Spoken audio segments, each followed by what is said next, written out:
Because when I got pregnant with her, and it was just another, like, it was my hope. She was my reason, for everything. Mm-hmm. My second chance at life. Because your other kids were gone, so you said, I'm going to be a better mom and do right by this child. Yeah. And I was doing good. I was clean. I was sober. DSS came, checked my house because I had lost my 3 oldest kids. Mm-hmm. They wanted to make sure that Serenity was going into a positive environment. Mm-hmm. So they came, they checked, they seen, I wasn't using drugs. They tested her. She was clean. I was clean. I had her. We came home. We were doing good. But me and her dad were struggling. We were young. We don't have I didn't have my GED at the time. He's a dropout. We were struggling, living with my mom, not being able to afford, most everything. Yeah. And so I started shoplifting. Okay. To be able to afford diapers and formula and everything that I needed. Mm-hmm. I got caught shoplifting, got arrested. My probation officer chose to violate me over it. So when they violated me, the judge rescinded my parole or my probation, sentenced me to 10 years with 7 suspended in the state penitentiary. Okay. Serenity was 4 months old. So I came to prison and I was doing good. I got work release and went to Sioux Falls. My dad brought me my car. I got in trouble for having my car and not following work release rules, so I got sent back. Lost my parole in 2011. That was in 2010. So then I was going up for parole. I had to stay out of trouble, no write-ups, and I couldn't follow rules in here. Mm-hmm. I was getting in trouble for being in people's rooms, for having contraband, like I would have makeup I wasn't supposed to have, or stupid stuff that I should have been doing. Okay. I never thought that it would cause me to be here so long. Mm-hmm. 2011, Devin got in trouble. He had to go and sit 30 days in jail, and my parents were caring for Serenity at the time. Lori, Devin's mother, wanted her for Christmas Eve, and my parents took her over there against my wishes because Lori she's schizophrenic. She had some of her own problems. It's not that she didn't love Serenity or that she didn't care for her. She did. But she didn't know how to discipline Serenity. So Serenity gets dropped off. Lori goes into one of her schizophrenic states from the police report of what I read and what I've been told by Devin. She calls the cops, says that the neighbors are coming in and rubbing lotion on them to sedate them and was sexually assaulting them. The officer that wrote the report, his supervising officer got it the next morning, seen what the report said, called DSS, had them do a welfare check. They went there. Serenity was in her diaper, had pin marks from riding on herself with a marker, so they took her into custody. And I was still here in prison. Did your parents fight to try to get her or get custody of her? They told my parents because they had felonies. They were not. My dad, showed them that he was financially stable. He told them that he would hire nannies, whatever he needed to do to have Serenity back with us, and they told him no. So I had my cousins try to get involved. It's like DSS just kept shooting down every option when it came to family. They already were trying to not let me have her when I was pregnant. They tried. They thought for sure that I was just gonna be high, and I wasn't. Mm-hmm. I proved them wrong. Mm-hmm. So after Serenity was taken into custody and they told my parents no, I was going to court for them. I was doing parenting classes here. I was, doing really good. Was going to court, and then I got in trouble for having chew. My parents had dropped chew during my parole hearing outside. Okay. And I got told on. So when I went up for parole, I had got granted parole. Then I got caught with the chew, so they rescinded my parole 2 days before I was due to leave. How How stupid. Talk about a stupid. Trying to keep people happy in here, you know. 'Cause Right. Yeah, that's it's stuff. not that easy, and it's not easy when you got people that are like harassing you and hounding you and Right, and stuff like chew is like really a hot commodity in jail, right? and Yeah. it's the easiest way to keep people off your back and Right. not. Yeah. But when I did that, I sealed the deal with Serenity, you know, with not even realizing what I was doing. My mom and my dad got prison time over it. They both went to prison for it. What kind of sentences did they get for They that? both got a year with $1,000 fine. Okay. For bringing chew to you? Yep. Okay. And the parole board rescinded my parole and continued me 18 months over it.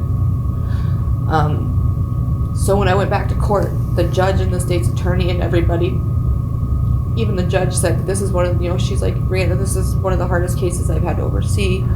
I see that you're a good mom, that you're doing these things, you're doing the parenting classes. Roxy Bolkser, I can't pronounce her last name, but she's the state's attorney who oversaw my case, and even she oversaw my case with my 3 oldest kids too, and even she said, she's like, Brianna, I see the change in you, I see that you're not the same person, but we can't leave Serenity in limbo for 18 months to see if you might get parole. So they terminated my rights, and after that it was nobody, like, You had no idea what. the last I knew is she was being placed in the Black Hills Children's Home because she had outbursts of anger and she couldn't deal with her emotions. And when you say last you heard, how long ago was that? That was in 2012, Okay. right after we had lost her, and that was Devin who had found out. So she that was how in old here. at that time? She was 2.5. 2.5. Okay. Yeah. So you knew she was getting placed at Children's Home. And did you assume that she was going to be getting adopted by someone? Is that what you assumed? I was just hoping, you know, because she wasn't a bad baby. Like, I didn't understand why they were saying that she was having these issues, because when she was with my family and when I'd have the visits through DSS, she was fine.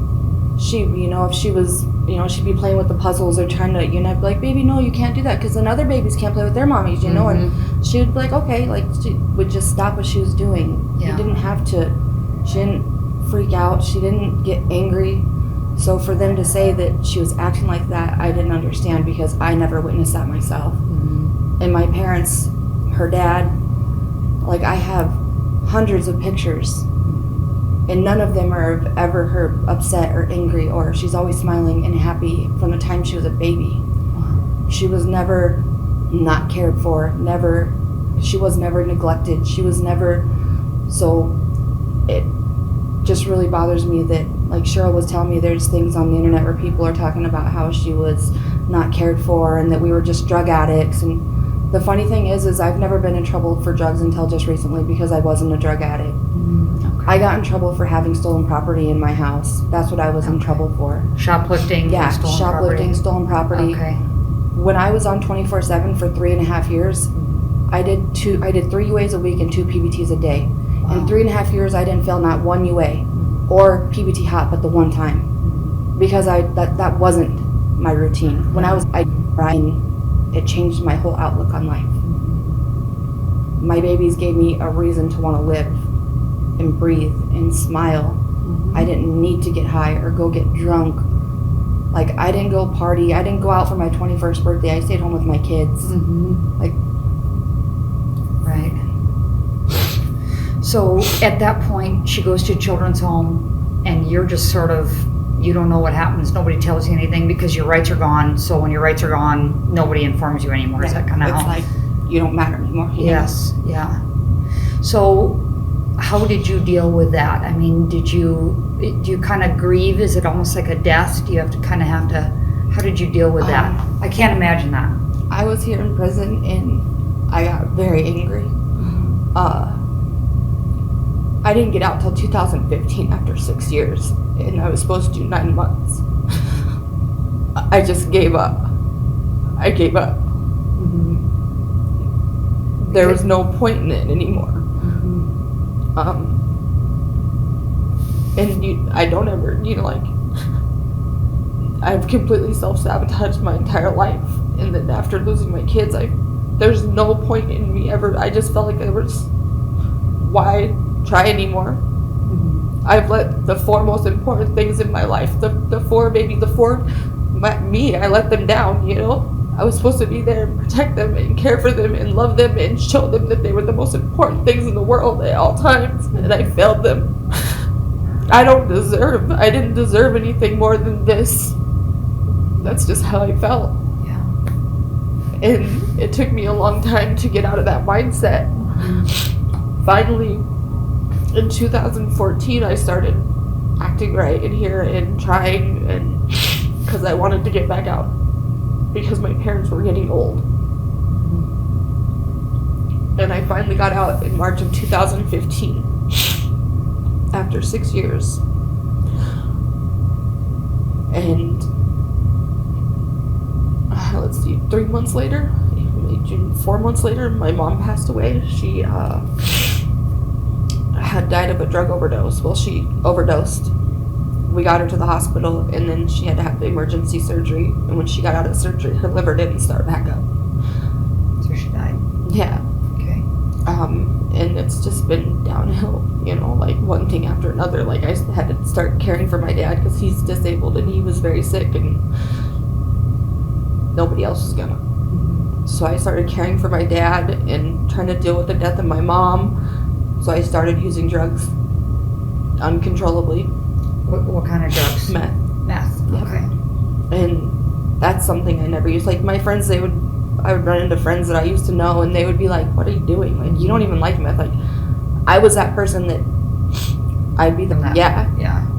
And then there I was doing it, and I couldn't stop. I understood finally. You know, I started shooting up after I lost my kids. I had never used a needle before. And this is recently. This is 2016. Yep. Okay. That was just in 2016, the end of 2015. Okay. That I started. And then what happened? Did you get caught doing that? Yep. Got in trouble for a dirty UA. Came back to prison. Got out again. I was out maybe 3-4 months, caring for my dad. Every time I'd get out, I'd get him back out of the nursing home because he'd want to come home. So I'd get him out of the nursing home and I'd care for him, and I'd get overwhelmed and I'd start getting high again. I'd get in trouble and come right back. I did that 3 times. And then during that time I started dating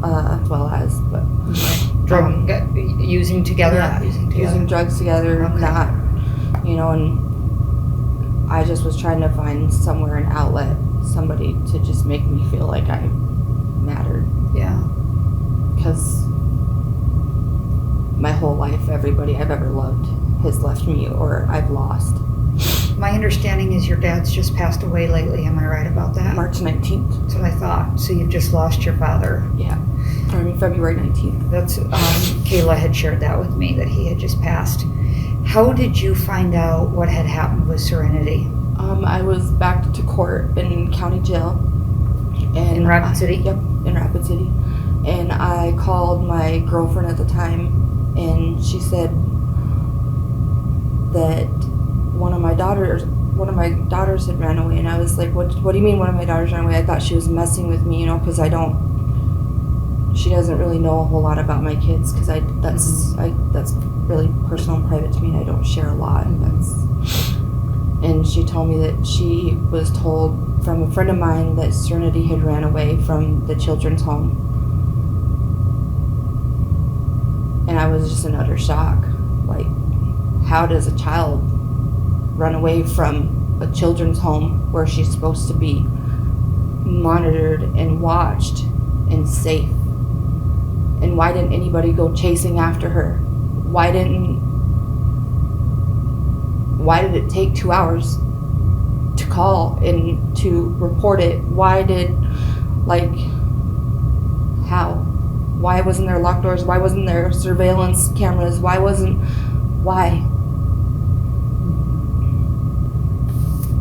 Did you think at first maybe like, no, it's not my Serenity, it's somebody else's? I mean, or with that name being so unique, were you like, it's her? Or as soon as she said Serenity and that she was in the children's home, you knew. Yeah. You knew it was her. You got a feeling. You said, oh my God. It's got to be my daughter. To know that she just felt like she had no other outlet. Mm-hmm. Like, how bad was it for her that she felt she had no other choice but to run away? Is that when you found out that she'd been adopted by... Yep, I didn't even know that at first. Like, I thought that meant that she had not been adopted this whole time, and I started freaking out. Like, they terminated my rights because they didn't want her in limbo, but here she is in a children's home 5 years later, 7 years later. You know, like, how long has she been in this children's home? And nobody had answers. And then I called Cheryl and I told her what had happened, and she started getting online and, you know, finding stuff out. And she found out that she had been adopted, yes, and that, you know, how in the children's home, and Darcy didn't know. And it baffles me to even know that he was able to do that without Darcy, who was supposed to be her legal mother, guardian. How did he do that without her signature or without her knowledge? And why didn't they even know that she existed when Serenity was asking for her? Do you have, this is a complicated question, but you know, I think we have mother's tuition about our kids, right? You get mothers. What does your mother's intuition tell you about where Serenity is? Do you have a feeling in your heart that she's no longer living, or that she is living?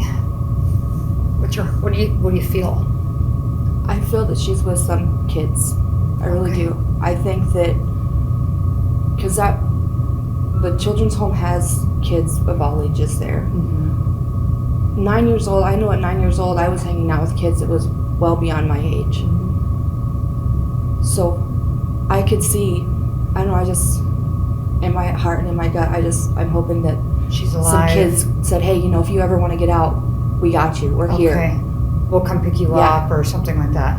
Because there's no way that, I just don't think that she would have ran off and got lost. And Cheryl said that it wasn't storming bad enough for her to get turned around, or, and Cheryl said that the parent that was coming to visit had passed Serenity on the road, and by the time she had got back up the road, Serenity was already gone. And for that to happen that fast, there's no way that she just got lost in the woods. Okay. So your sense is, your gut is somebody picked her up and she's with somebody. Yeah. Okay. So are you hearing anything? I mean, I don't know how it works. You're legally no longer her mother. Do the police call you? Have they told you about the search? I mean, do you hear anything? An investigator came and talked to me one time and kind of just asked me questions. When the last time was I seen her? You know, did I have anything to do with her disappearance? And he was just, he told me she's been missing so long to just be prepared, expect that she's, you know, and I'm not willing to accept that. Like, it messed my head up for a long time after that detective left. I walked out of this visit room and I couldn't breathe, I couldn't think, I literally was in a complete and utter panic attack, freaking, because a man just told me to just brace myself and know that she's probably gone. She's not. We're gonna find her. You have hope. I do. Yes. I've never been the one to open a Bible when I'm locked up, because I wanted to, when I decided to take that Bible and open it up and learn about God and have a relationship with Him, I wanted to be sincere about it. And I've done that this time. Like, there's so much things that I'm doing different. And granted, most of it's too late because the people that I wanted to prove things to aren't here no more. But I truly, wholeheartedly believe that God's got this. And He's going to bring her back. I have to believe that.